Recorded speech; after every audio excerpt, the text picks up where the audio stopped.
Hare Krishna. Question from Anuj Agarwal Prabhu. What are the 10 principles of godly life that Srila Prabhupada refers to in the purport of 16.1 to 3 in the Bhagavad Gita? There he says that children should be trained in these 10 principles. What are they? Answer, they refer to the 10 samskaras, the samskara. Samskaras are purificatory performances that are done to invoke auspiciousness and to create devotional impressions.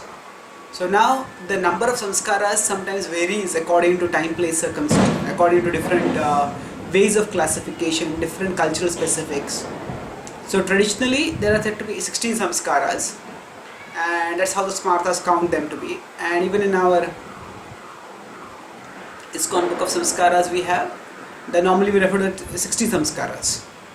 But then Srila Prabhupada sometimes writes in his books about 10 samskaras. He mentioned it in his 10th canto purport also, the 10 samskaras. And these refer to, these are in the Bengal, there are smartas. Now the samskaras generally are standardized by the smartas. We often use the word smarta in a negative sense, but it's not necessarily negative. Smartas have also been a respectable part of the Vedic culture. So in the Bengali, among the Bengali smartas, they focus on 10 samskaras. So there was a famous smarta scholar Raghunandan Bhattacharya, and he wrote a book called Samskar Tattva, in which he listed the 10 samskaras that are prevalent generally in Bengali culture that Srila Prabhupada refers to. So now it begins with Vivaha, the person gets married. Now we are talking about primarily of the new person's life. So Vivaha, after that is Garbha. Vivaha is marriage, then Garbhadan, there is conception, there is Pumsavan. Pumsavan is for a festival for getting a child, the male child especially. Then there is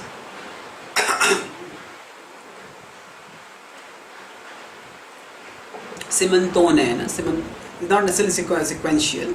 Simantonayan is that the groom separates the hair of the bride and then applies tilak over there. So marks the Simantona.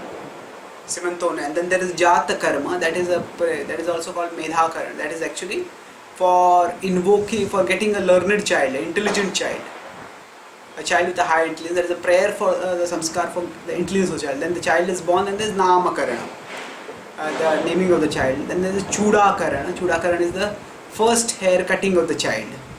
It is also called Mundan. Then he gives a slight difference in classification over here. There is Vidyarambha, is the beginning of learning. Now, often this is even at home, the father just uses a slate and starts teaching the first letters to the child. That's Vidyarambha.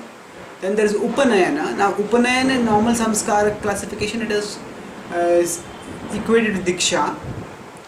But here, Raghunandan Bhattacharya talks about Upanayan as the beginning of education at the Gurukul, and then after most people in the Vedic culture would be Upakurun Brahmachari. So they would go and stay for some time and they would come back.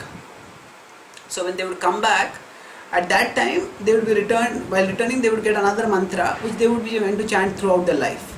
That would be called as Diksha. So in this way, these are the 10 samskaras which Srila Prabhupada refers to. And in general, the point is that when the children are given proper samskaras, the samskaras facilitate the children in developing devotional impressions, devotional qualities, and in this way making the full use of the precious human form that they have got. That's why when Prabhupada talks in the 16.1 to 3 purport, he talks about how people should live in this world according to Daivi Prakriti.